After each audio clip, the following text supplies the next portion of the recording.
Pegawai kerajaan tanpa komplikasi kesihatan diwajibkan ambil vaksin COVID-19.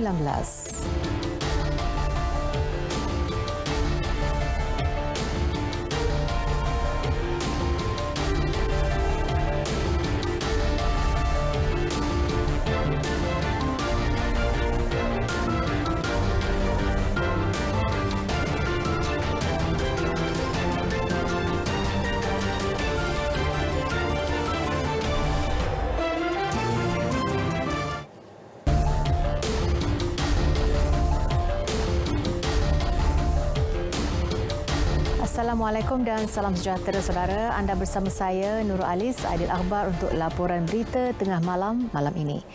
Timbalan Yang di-Pertuan Agong Sultan Nazrin Muizzuddin Shah mengingatkan pemimpin negara ini supaya tidak melibatkan diri dengan gejala rasuah. Ini kerana rasuah ialah barah berbahaya dan menjadi punca kepada kejatuhan kerajaan.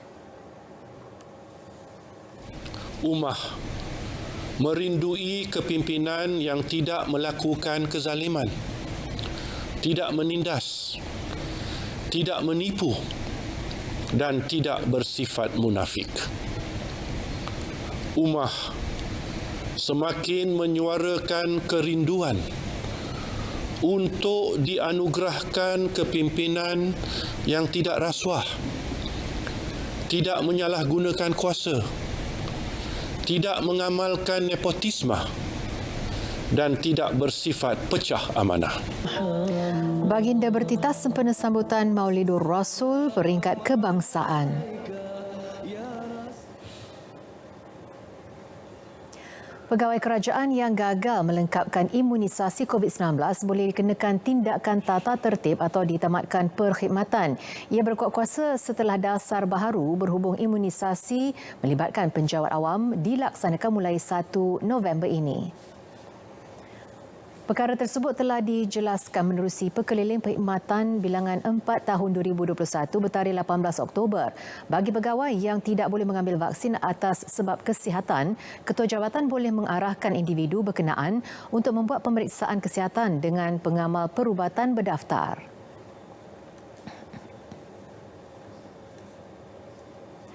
Keputusan pemberian dos penggalak menggunakan jenis vaksin berlainan masih belum dimuktamadkan walaupun kajian klinikal dilaksana negara luar menunjukkan kaedah itu selamat dan berkesan. Tadi saya telah nyatakan kajian-kajian terutama Kofbus daripada di UK tadi yang belum dipamerkan lagi tetapi menyatakan bahawa heterologous adalah selamat dan berkesan. Walau bagaimanapun di negara kita ini kita belum lagi memuktamadkan perkara ini sebab kita pun hanya pada ketika ini NPRA ataupun PKPD telah hanya meluluskan Comirnaty BioNTech sebagai vaksin yang mendapat kelulusan secara bersyarat. Dalam pada itu, Datuk Dr. Nur Azmi menjelaskan bekalan vaksin COVID-19 diterima Malaysia akan dipantau dan dinilai bahagian regulatori farmasi negara KKM secara masa sebenar. Proses dikenali sebagai lot release bukan sahaja bertujuan mengenal pasti ketulenan vaksin, malah memastikan kualiti dan keselamatannya. Melalui, jadi saya guna lot release sementara ni, Tan Sri, maaf. Melalui aktiviti lot release ini, bahagian regulatori farmasi negara perlu memastikan pihak penghilang mengemukakan dokumen yang menunjukkan proses penghilangan yang dijalankan dan keputusan pengujian yang telah dijalankan ke atas kelompok vaksin tersebut. Semua maklumat ini perlu terkandung dalam dokumen, ini satu lagi ni yang telah ditulis, Lot Summary Protocol. Beliau berkata demikian bagi menjawab soalan Senator Ahmad Yahaya. Labuan memulakan program pemberian dos penggalak vaksin COVID-19 kepada petugas barisan hadapan hari ini. 3 fasa pemberian ditetapkan kepada penerima berisiko yang layak. Pengarah Jabatan Kesihatan Labuan Dr. Ismuni Bohari berkata dianggar lebih 20,000 individu terlibat. 4 lokasi ditetapkan untuk pemberian dos berkenaan iaitu Hospital Labuan, Klinik Kesihatan Membedai, Rumah Sakit Angkatan Tentera dan juga klinik swasta. Jumlah kes baharu COVID-19 hari ini 5,434 turun 711 kes daripada 6,145 kes yang direkodkan semalam. Dalam pada itu jumlah populasi dewasa negara yang sudah lengkap divaksinasi mencecah 93.8% atau 21.96 juta orang setakat semalam. Kita ikuti data harian dan kumulatif vaksinasi mengikut negeri.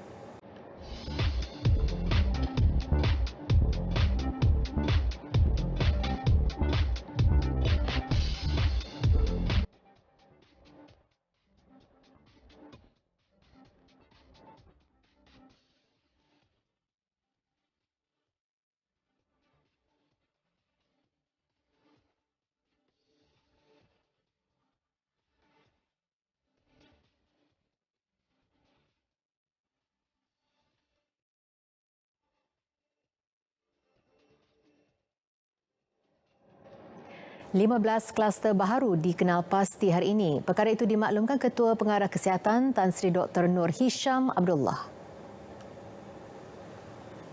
9 daripadanya melibatkan kluster di tempat kerja, 2 kluster komuniti, 2 kluster pendidikan lain. Manakala 2 kluster melibatkan keagamaan dan kumpulan berisiko tinggi. Jumlah kluster yang telah tamat sebanyak 5,031 kluster dan kluster aktif 656 kluster. Kerajaan akan menetapkan 1 SOP AMN dan 9 garis panduan baharu dalam mengekang penularan COVID-19 ketika negara beralih ke fasa endemik. Menurut Menteri Kanan Pertahanan Datuk Seri Hishamuddin Tun Hussein, ia bagi menggantikan 181 SOP yang diguna pakai sebelum ini. Menerusi perubahan ini, ianya akan lebih mudah difahami dan dipatuhi orang ramai. Perinciannya akan dibentangkan Majlis Keselamatan Negara kepada Jawatankuasa Khas Pengurusan Pandemik COVID-19 dalam masa terdekat. Beberapa kaedah akan diperhalusi bagi mengurangkan kesesakan pada hari pengundian PRN Melaka 20 November depan. Kaedah berkenaan akan berpandukan kepada Majlis Keselamatan Negara, Kementerian Kesihatan dan Polis Diraja Malaysia. Ia termasuk cadangan masa mengundi melalui sistem aplikasi. SOP yang akan digunakan di pusat mengundi sangat ketat, khasnya dari segi syarat lengkap vaksin, pemakaian pelitup muka serta penjarakan. Namun, kaedah serta SOP muktamad masih di peringkat rundingan. Suruhanjaya Pilihan Raya SPR menetapkan 20 November sebagai Hari Pengundian Pilihan Raya Negeri Melaka. 8 November dipilih hari penamaan calon, manakala tarikh mengundi awal pula pada 16 November. 10 hari tempoh berkempen akan berakhir pada 19 November. SPR menyasarkan 70% pengundi akan keluar mengundi daripada keseluruhan 495,196 pengundi layak. Polis Diraja Malaysia sedia membantu melancarkan proses PRN Melaka dalam suasana norma baharu. Timbalan Ketua Polis Negara, Datuk Seri Mazlan Lazim berkata, pihaknya juga sedia untuk memberi pertambahan pegawai dan anggota jika diperlukan. Kita akan membantulah. Kita akan membantu sepenuhnya dan buat masa ni kita memang bersiap siaga, tidak ada masalah. Dan kita akan buat cara mengikut SOP. Kalau MKN keluar katakan contohnya ada SOP tertentu, kita akan patuhi, kita akan laksanakan. Buat masa ini, Melaka mempunyai 280 pasukan pematuhan yang menjalankan penguatkuasaan undang-undang sedia ada termasuk SOP COVID-19. Kementerian Pembangunan Usahawan dan Koperasi sasar peruntukan berjumlah RM1 bilion dalam pembentangan belanjawan 2022. Peruntukan itu akan menumpukan kepada pemulihan ekonomi negara, terutamanya bantuan usahawan mikro yang terjejas akibat COVID-19. Macam ada buat PS saya, kita dah bagi-bagi. Tekun berapa ramai. Bank rakyat berapa ramai. Jadi jumlah semua yang kita nak bantu dalam tempoh sebulan ini, kita ada 152,000. yang kita nak bantu.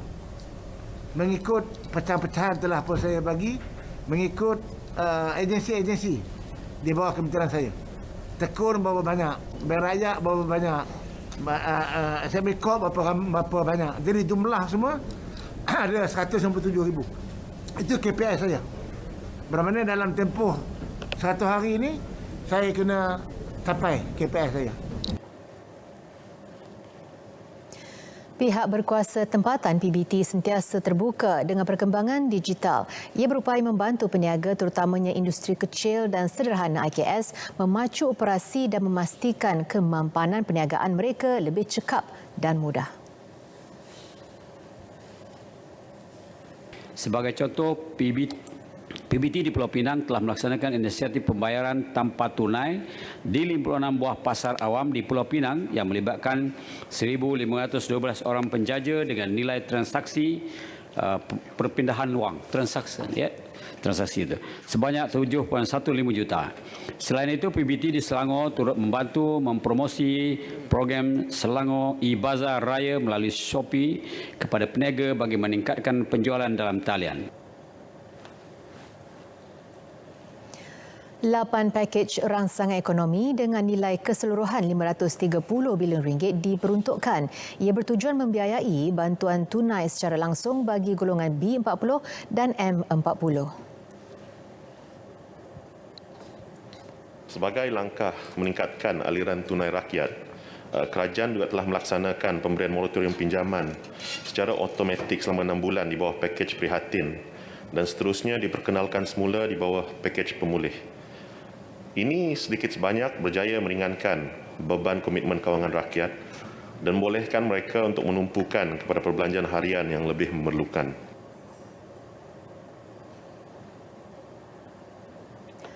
Kadar pengangguran siswaza berada pada kadar 4.4% tahun 2020 berbanding 3.9% pada 2019. Ini berdasarkan laporan statistik siswaza dikeluarkan Jabatan Perangkaan Malaysia. Justru, Kementerian Sumber Manusia menyediakan pelbagai program bagi mengatasi isu tersebut. Antaranya pelaksanaan program perantisan, geran fasilitasi penempatan latihan industri dan program pekerjaan jangka pendek MyStep. Talent Corp juga merangka program geran fasilitasi penempatan latihan industri bagi memastikan graduan universiti memenuhi keperluan industri. Kebajikan pelajar orang asli tidak pernah dipinggirkan. Malah pelajar orang asli yang layak akan diberikan peluang melanjutkan pengajian ke luar negara dalam pelbagai bidang. Jelas Timbalan Pembangunan Luar Bandar Datuk Hasbi Habibullah, jumlah pelajar yang melanjutkan pelajaran ke luar negara dari tahun 2010 sehingga 2018 seramai 90 orang. Daripada jumlah itu, 28 pelajar masih menuntut, 53 tamat pengajian, 5 terkandas dan 4 orang menarik diri. Pada tahun 2020, tiada pelajar melanjutkan pengajian susulan penularan wabak COVID-19. Datuk Seri Dr. Ahmad Zahid Hamidi wajar dipanggil membela diri bagi 47 pertuduhan membabitkan rasuah pertuduhan pecah amanah dan pengubahan wang haram milik Yayasan Akal Budi. Ini kerana pihak pendakwaan memberitahu Mahkamah Tinggi Kuala Lumpur bahawa tertuduh mengetahui berlakunya penyalahgunaan dana Yayasan Akal Budi sejak 7 tahun lalu. Timbalan Pendakwa Raya Datuk Raja Rozela Raja Toran berhujah terdapat bukti jelas menunjukkan tertuduh menyalahgunakan dana yayasan berkenaan. Lebih-lebih lagi kegunaan cek Yayasan Akal Budi dan pengeluaran deposit tetap yang diamanahkan kepadanya. Datuk Seri Dr. Ahmad Zahid berdepan 47 pertuduhan membabitkan berpuluh-puluh juta ringgit milik Yayasan Akal Budi. Mahkamah Rayuan Putrajaya membenarkan permohonan Datuk Seri Najib Razak untuk mendapatkan semula pasport antarabangsanya buat sementara waktu. Tiga panel hakim yang dipengerusikan Datuk Seri Kamaluddin Mat Said membenarkan permohonan bermula 20 Oktober hingga 22 November. Datuk Seri Najib memerlukan pasportnya bertujuan melawat anak perempuannya yang kini berada di Singapura yang bakal melahirkan anak kedua. Hakim Kamaluddin kemudian membenarkan permohonan itu selepas mendapati terdapat alasan munasabah. 9,666 aduan diterima Kementerian Perdagangan Dalam Negeri dan Hal Ehwal Pengguna KPDN HEP. Ia membabitkan pelbagai kesalahan transaksi secara dalam talian bagi tempoh Januari hingga 17 Oktober tahun ini. Jelas menterinya, Datuk Seri Alexander Nantalinggi, aduan merangkumi 7 kategori kesalahan. Semuanya disiasat di bawah pelbagai salah laku urus niaga perdagangan elektronik. Datuk Seri Alexander menyeru pengguna membuat laporan bagi sebarang salah laku berhubung urusan jual beli dalam talian.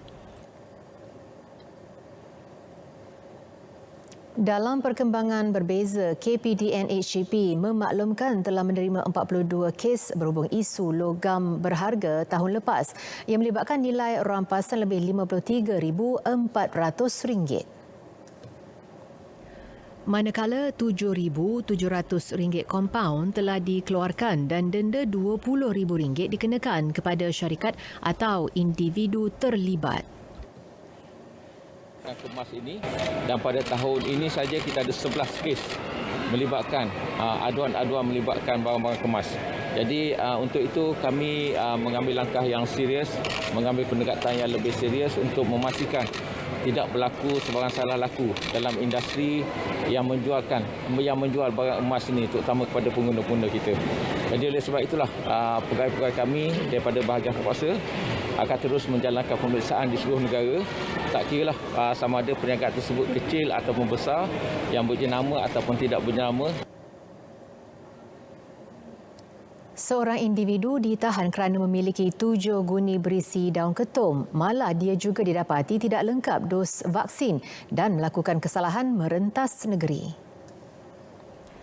Jelas Ketua Polis Daerah Mualim, Superintenden Sulizmi Afendi Sulaiman, lelaki itu ditahan di hentian rehat dan rawat Behrang, arah selatan.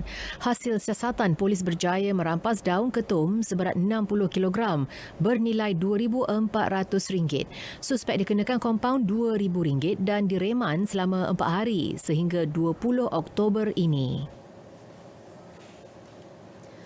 Percubaan 21 pendatang asing tanpa izin yang ingin memasuki sempadan negara berjaya dilumpuhkan maritim Malaysia Perak.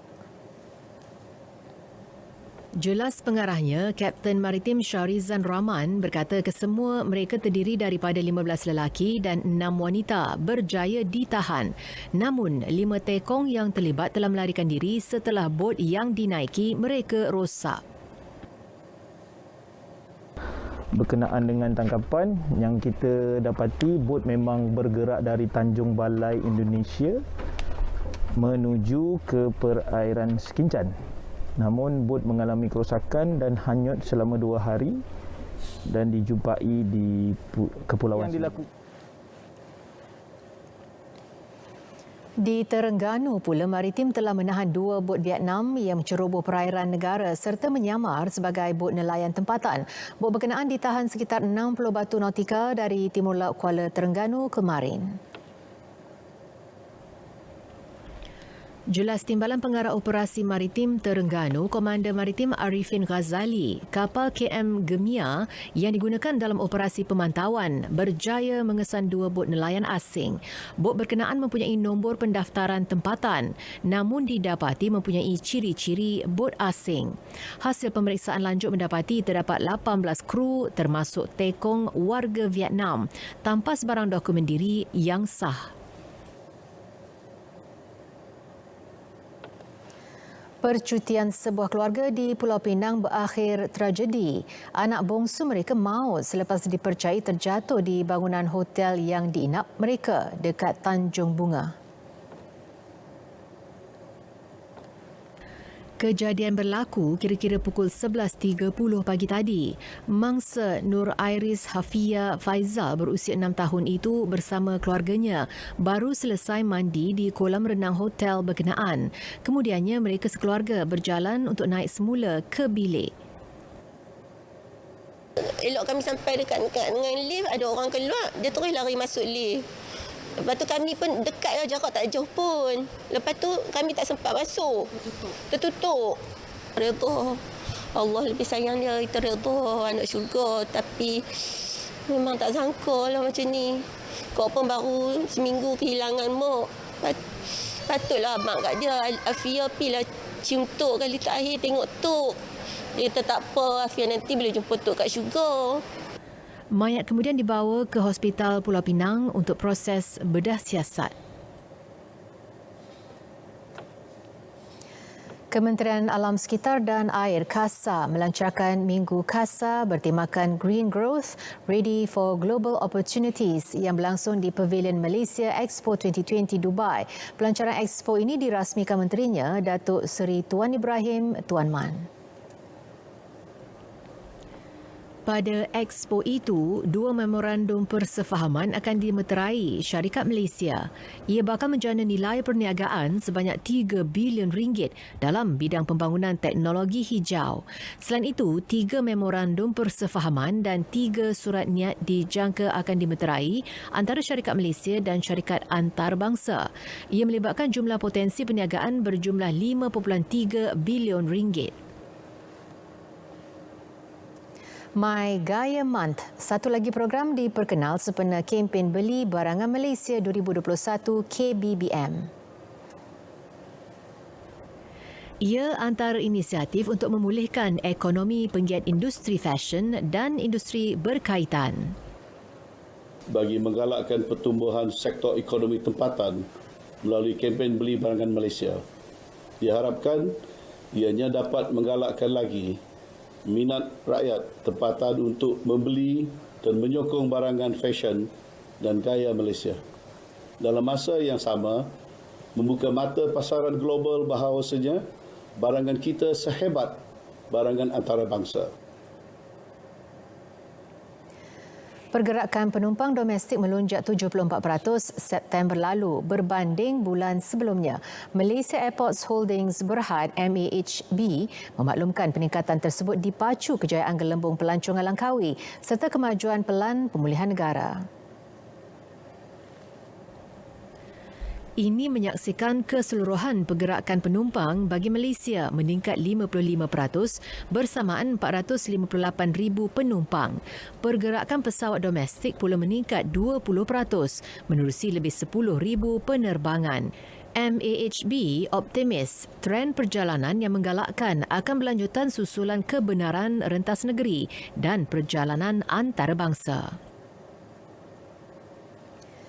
Persatuan Peguam Syar'i Malaysia mencadangkan langkah mewajibkan sesi kaunseling bagi pasangan Islam yang hendak memfailkan permohonan cerai. Namun, ianya perlu dirujuk kepada Jabatan Kehakiman Syariah Malaysia terlebih dahulu. Ya, jangan dia melibatkan undang, lepas tu melibatkan soal stakeholder. Sebab agama ni kita tak boleh campur. Dia ada dia punya tuan dia, iaitu Majlis Perkuasa Agama Negeri. Dilaporkan, Mahkamah Syariah seluruh negara menerima 5 permohonan cerai membabitkan pasangan Islam bagi setiap jam bermula Mac 2020 hingga Ogos 2021.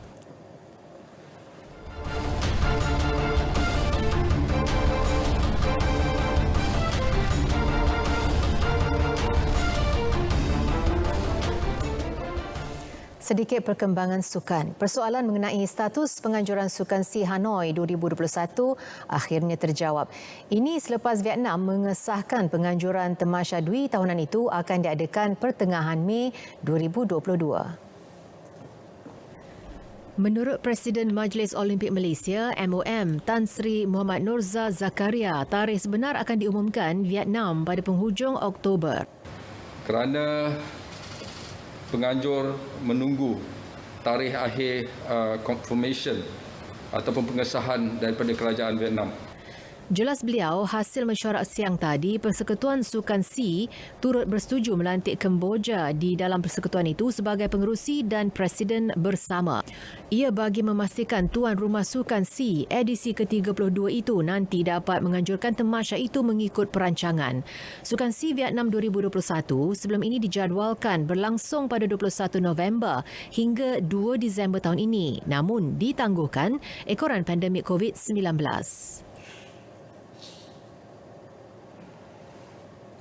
Dalam perkembangan lain, Tan Sri Norza yang juga Presiden Persatuan Badminton Malaysia BAM meluahkan kekecewaannya terhadap prestasi keseluruhan skuad negara di Denmark.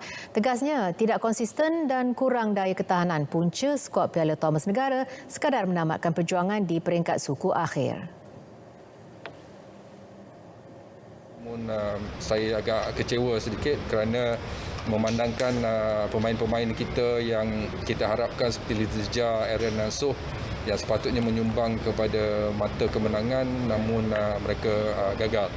Ini menunjukkan bahawa dalam keadaan pemain-pemain kita ini muda, isu dia adalah consistency dari segi performance. Kedua dari segi mental dan physical strength.